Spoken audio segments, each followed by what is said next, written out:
Hello, good morning. Teresa McGallagher from the Miracles Tribe, joining you for our daily workbook lesson from A Course in Miracles. Today we are on lesson 135. If I defend myself, I am attacked.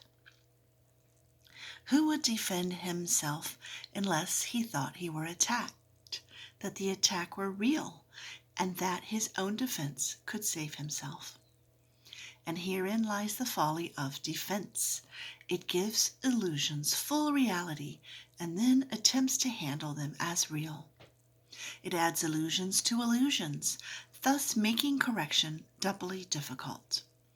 And it is this you do when you attempt to plan the future, activate the past, or organize the present as you wish. You operate from the belief you must protect yourself from what is happening because it must contain what threatens you. A sense of threat is an acknowledgement of an inherent weakness, a belief that there is danger which has power to call on you to make appropriate defense. The world is based on this insane belief, and all its structures, all its thoughts and doubts, its penalties and heavy armaments, its legal definitions and its codes, its ethics and its leaders and its gods, all serve but to preserve its sense of threat. For no one walks the world in armature but must have terror striking at his heart. Defense is frightening. It stems from fear, increasing fear as each defense is made. You think it offers safety, yet it speaks of fear made real and terror justified. Is it not strange you do not pause to ask as you elaborate your plans and make your armor thicker and your locks more tight, what you defend and how and against what? Let us consider first what you defend. It must be something that is very weak and easily assaulted. It must be something made easy prey, unable to protect itself and needing your defense. What but the body has such frailty that constant care and watchful deep concern are needful to protect its little life? What but the body falters and must fail to serve the Son of God as worthy host? Yet it is not the body that can fear, nor be a thing of fear. It has no needs but those which you assign to it. It needs no complicated structures of defense, no health-inducing medicine, no care and no concern at all. Defend its life or give it gifts to make it beautiful or walls to make it safe, and you but say your home is open to the thief of time, corruptible and crumbling. So unsafe it must be guarded with your very life. Is not this picture fearful? Can you be at peace with such a concept of your home?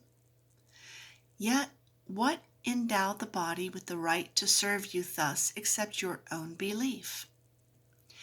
It is your mind which gave the body all the functions that you see in it, and set its value far beyond a little pile of dust and water. Who would make defense of something that he recognized as this? The body is in no need of defense. This cannot be too often emphasized. It will be strong and healthy if the mind does not abuse it by assigning it to roles it cannot fill, to purposes beyond its scope, and to exalted aims which it cannot accomplish. Such attempts, ridiculous yet deeply cherished, are the sources for the many mad attacks you make upon it, for it seems to fail your hopes, your needs, your values, and your dreams. The self that needs protection is not real. The body, valueless and hardly worth the least defense, need merely be perceived as quite apart from you, and it becomes a healthy, serviceable instrument through which the mind can operate until its usefulness is over. Who would want to keep it when its usefulness is done? Defend the body, and you have attacked your mind. For you have seen in it the faults, the weaknesses, the limits, and the lacks from which you think the body must be saved. You will not see the mind as separate from bodily conditions, and you will impose upon the body all the pain that comes from the conception of the mind as limited and fragile, and apart from other minds and separate from its source. These are the thoughts in need of healing, and the body will respond with health when they have been corrected and replaced with truth. This is the body's only real defense. Yet, is this where you look for its defense? You offer it protection of a kind from which it gains no benefit at all, but merely adds to your distress of mind. You do not heal, but merely take away the hope of healing, for you fail to see where hope must lie if it be meaningful. A healed mind does not plan. It carries out the plans that it receives through listening to wisdom that is not its own. It waits until it has been taught what should be done and then proceeds to do it.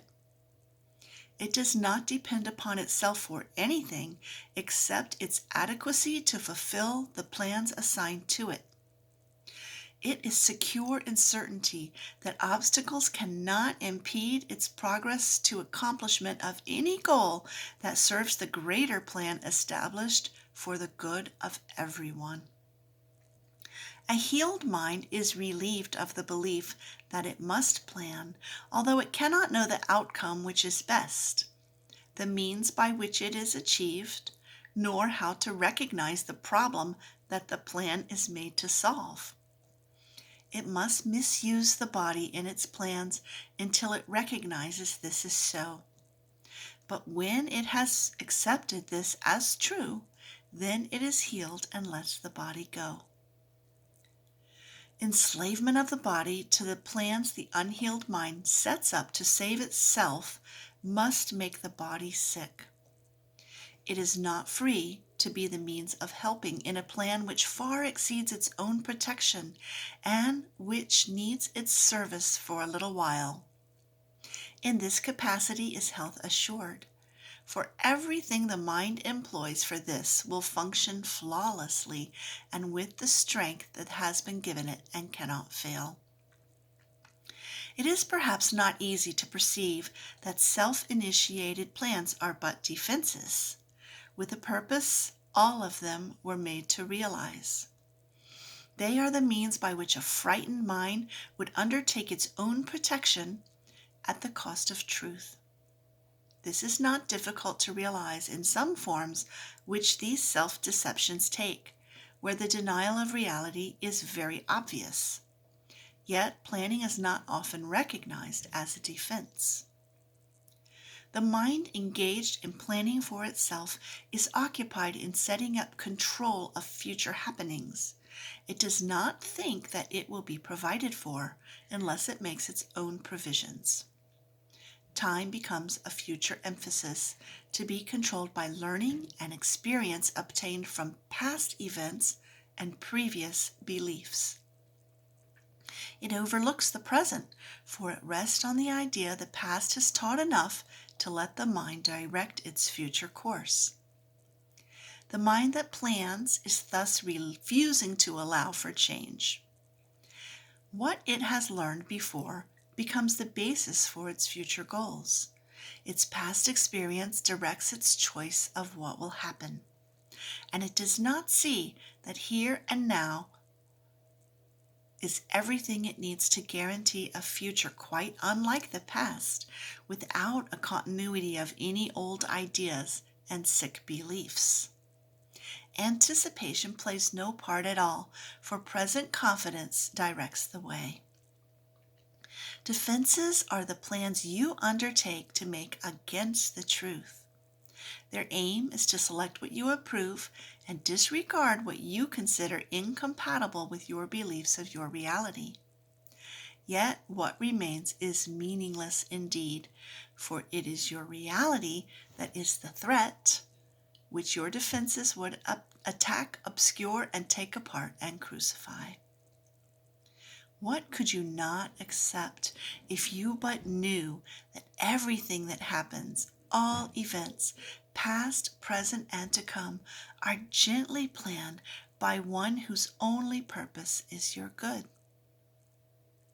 Perhaps you have misunderstood his plan, for he would never offer pain to you. But your defenses did not let you see his loving blessing shine in every step you ever took. While you made plans for death, he led you gently to eternal life.